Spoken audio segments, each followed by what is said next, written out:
balik lagi nih ke keluarga, ketahanan keluarga, Pak. Mungkin bisa sharing sedikit, Pak, tentang materi-materi tentang hukum keluarga gitu. Jadi kalau kita berbicara ketahanan keluarga ya, saya melihatnya sebetulnya faktor ekonomi itu menjadi faktor penceraian Tapi sesungguhnya kan begini, dalam keluarga itu kan ada istilah kapan kita harus bisa menerima, kapan kita bisa sabar, kapan kita bisa saling memahami, itu kan perlu. Terus kadang-kadang memang orang yang bercerai ini kebanyakan, mohon maaf ya, tidak sholat. Oh iya. Iya. Jadi saya di mana-mana sering saya katakan, kalau dalam hadis Rasul itu kan sholat itu kan tiang agama. Tapi kalau saya perluas lagi, sholat itu sebetulnya juga tiang.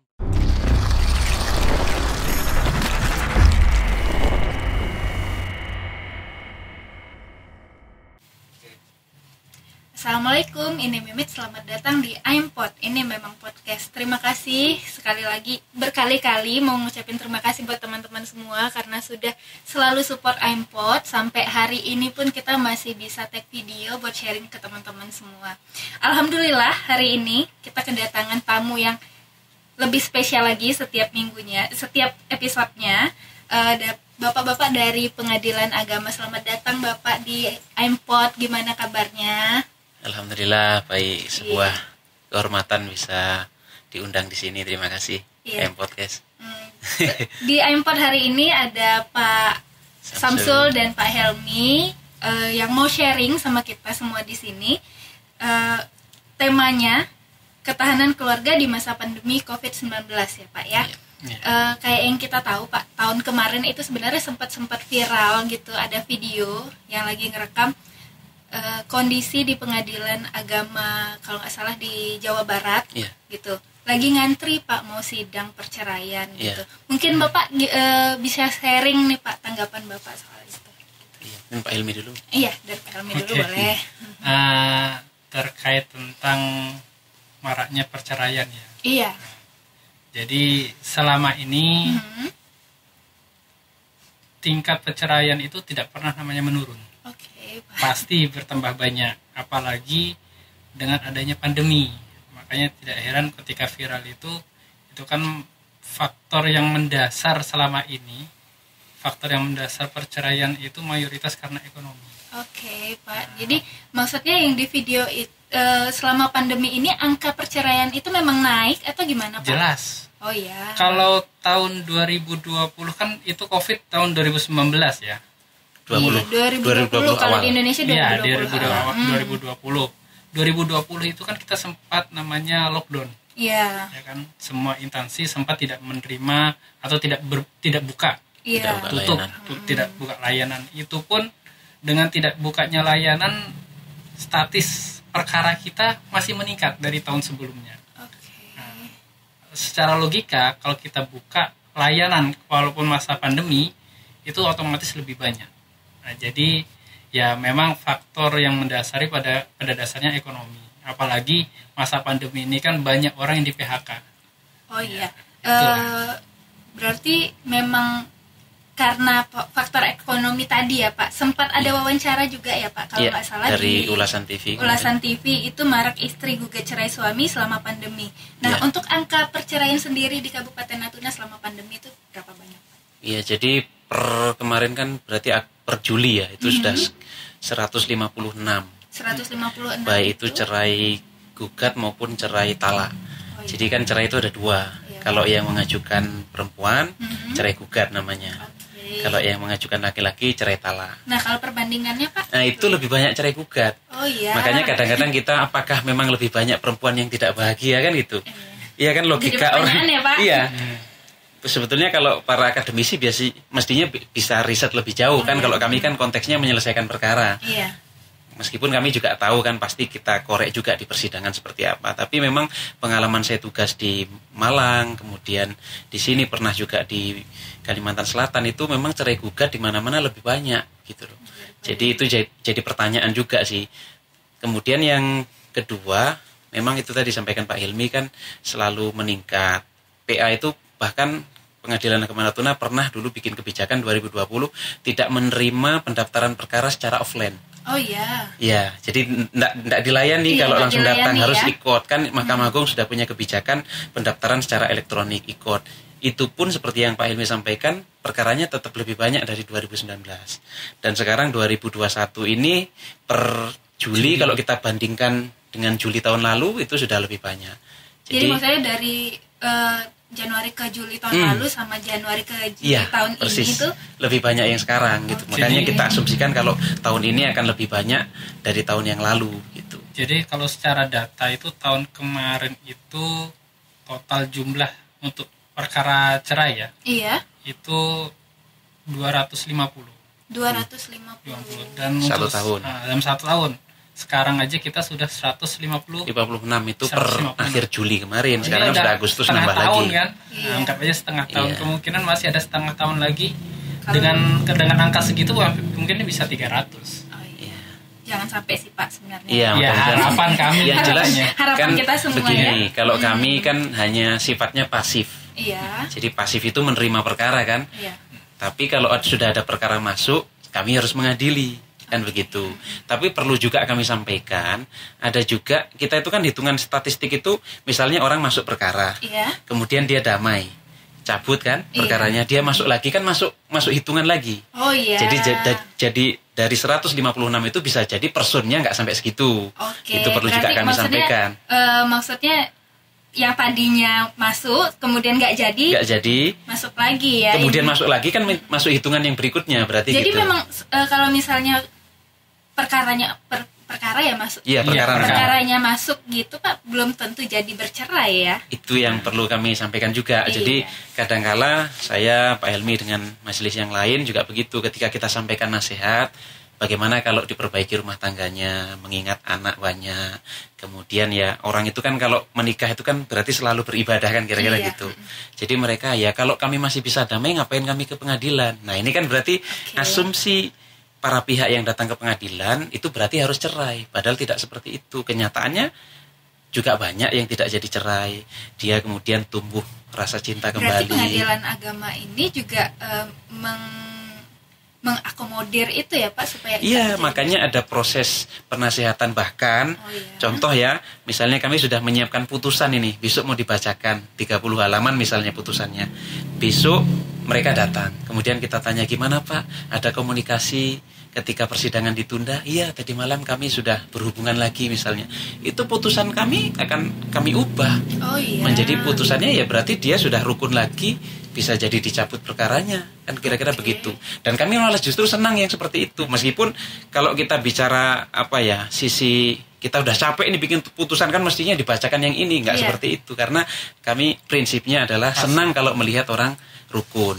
Tapi ketika tidak mungkin dirukunkan lagi, apalagi sudah ditinggal dan waktu yang lama, ada KDRT dan seterusnya, itulah makanya dalam Quran itu kalau orang itu bermasalah pilihannya 2, dipertahankan, tapi pertahankanlah dengan cara yang terbaik, ma'ruf. Atau kalaupun berpisahlah dengan ihsan. Ihsan itu artinya dengan berpisah yang baik. Makanya kemarin saya memediasi 2 perkara itu, berhasil mediasinya sebagian. Maksudnya mediasi sebagian berhasil itu seperti apa? Dia memang tetap lanjut cerainya, tapi yang disepakati hak asuh anaknya tidak diperebutkan. Nafkah anaknya ketika jatuh ke ibunya, ayahnya sepakat untuk ngasih sekian. Harta bersamanya juga sepakat untuk dibagi dengan cara damai. Nah, kira-kira itu. Iya.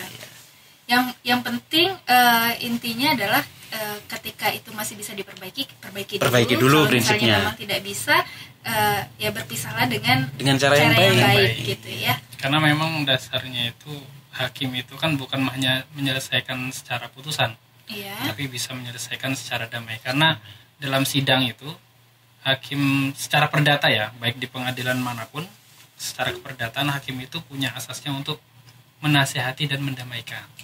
Karena putusan yang baik adalah yang memunculkan win-win solution yang bisa diterima kedua belah pihak. Karena kalau putusan hakim tuh pasti ada yang menang atau yang kalah, ya kan? Kalau damai sama-samanya menang. Gitu. Iya benar Pak.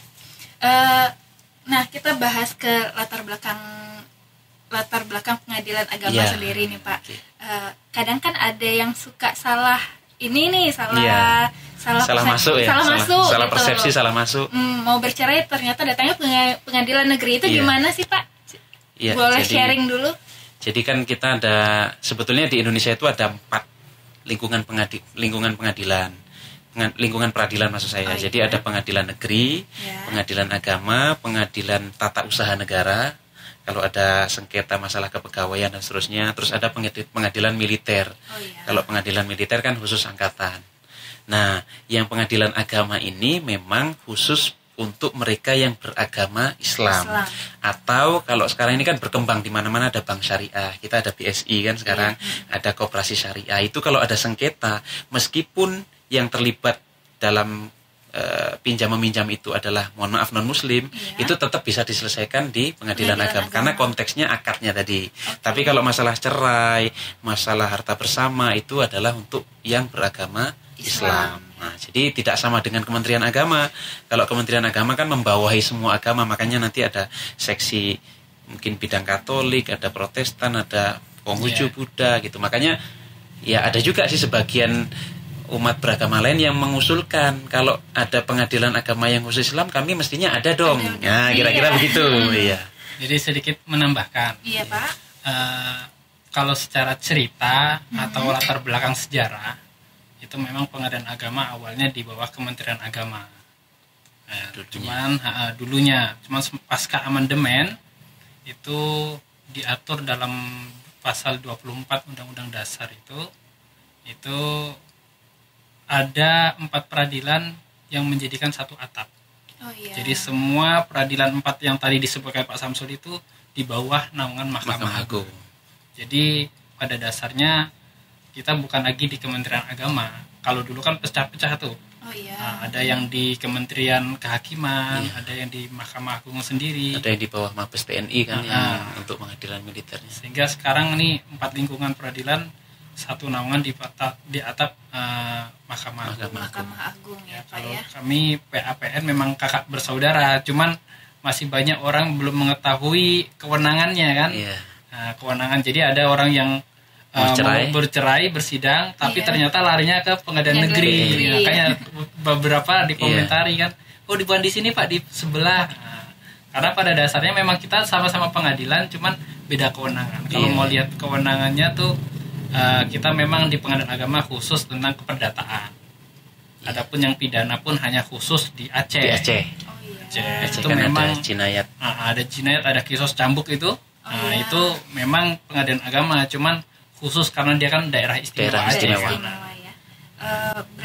Balik lagi nih ke keluarga, ketahanan keluarga Pak. Iya. Mungkin bisa sharing sedikit Pak tentang materi-materi tentang hukum keluarga gitu. Jadi kalau kita berbicara ketahanan keluarga ya, saya melihatnya sebetulnya faktor ekonomi itu menjadi faktor penceraian Tapi sesungguhnya kan begini, dalam keluarga itu kan ada istilah kapan kita harus bisa menerima, kapan kita bisa sabar, kapan kita bisa saling memahami, itu kan perlu.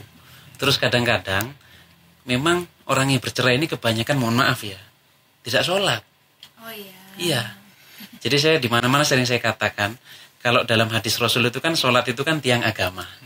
Tapi kalau saya perluas lagi, sholat itu sebetulnya juga tiang berkeluarga. Termasuk juga bagaimana kita mau baik keluarganya kalau sholatnya saja nggak pernah dilaksanakan. Karena sholat itu kan kontrak kita dengan Allah. Makanya kadang-kadang kalau saya mediasi itu ada bilang, saya kalau lagi senang ya sholat Pak, kira-kira gitu. Kalau saya lagi ada masalah, lagi stres, lagi dimarah istri ya saya nggak sholat loh. Kita masih dikasih hidup, bisa bernafas dengan bebas, itu kan atas pemberian Allah. Allah nggak minta macam-macam kok.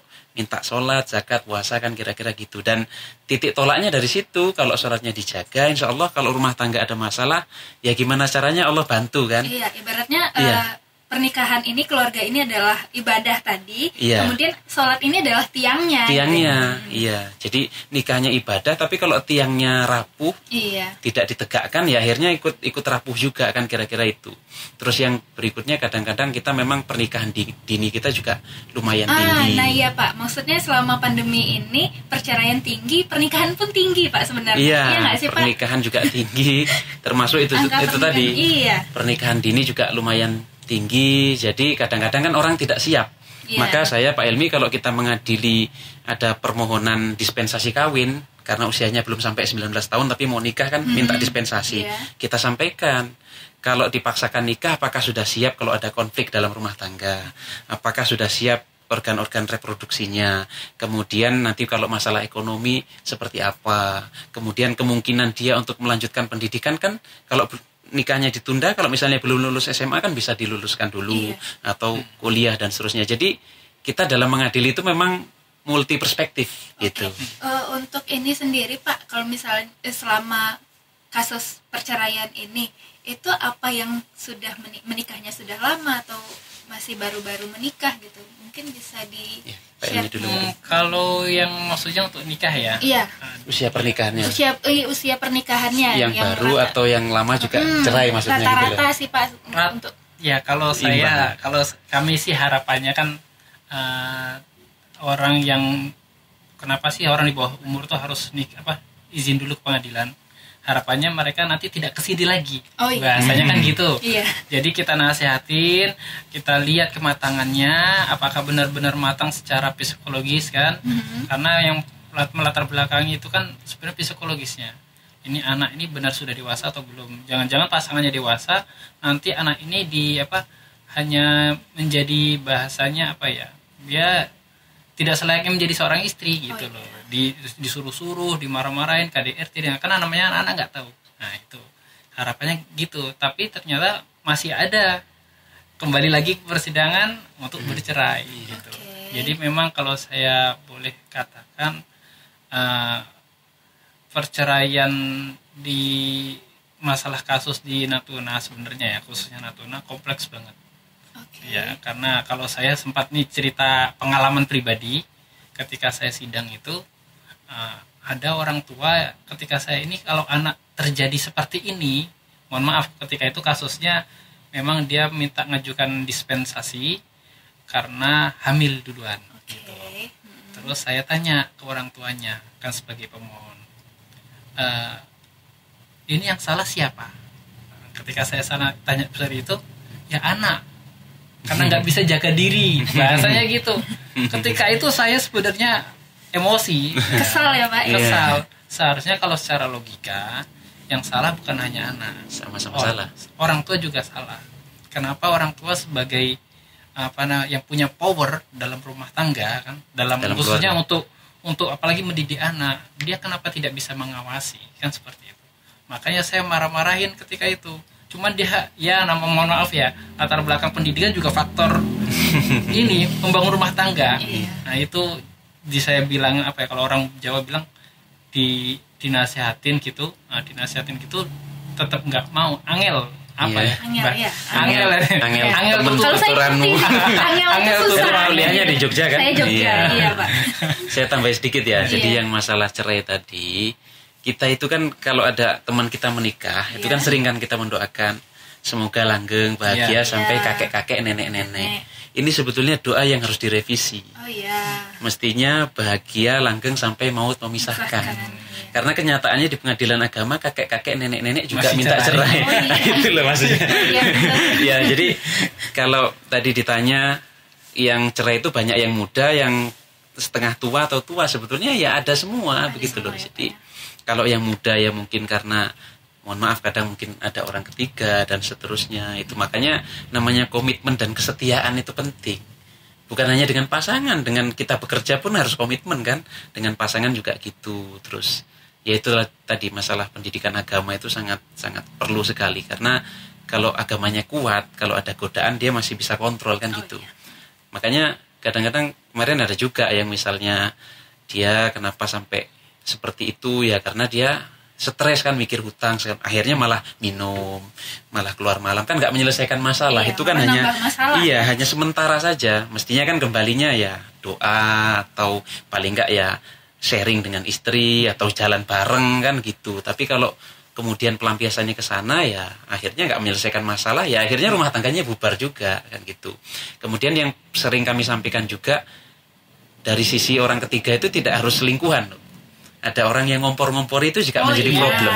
Iya, kadang gitu ya Pak. Mohon maaf ya, bisa jadi dari orang tua, dari mertua, paman, ipar, kadang-kadang begitu. Itulah, jadi saya dulu ada yang menasihati saya, kalau orang mau nikah itu buka mata selebar-lebarnya. Maksudnya jangan sampai nanti ada penyesalan setelah nikah. Kita ketahui kurang lebihnya pasangan kita itu sebelum nikah itu kita cari dulu. Tapi ketika kita sudah nikah, tutup mata rapat-rapat. Maksudnya kalau ada masalah jangan ceritakan ke siapa-siapa. Selesaikan berdua, itulah romantismenya berkeluarga gitu loh. Makanya saya sering katakan salah satu ciri keluarga sakinah itu kalau kita pergi keluar itu yang terpikir adalah kapan kita pulang. Karena banyak orang itu gini, aduh saya tidak nyaman ada istri saya, itu ciri-ciri nggak sakinah itu. Iya kan, banyak kan orang itu justru nyaman kalau nggak ada istrinya. Berarti gimana kan rumah tangga ini kan bersama. Berarti itu balik ke manajemen keluarga tadi ya. Iya.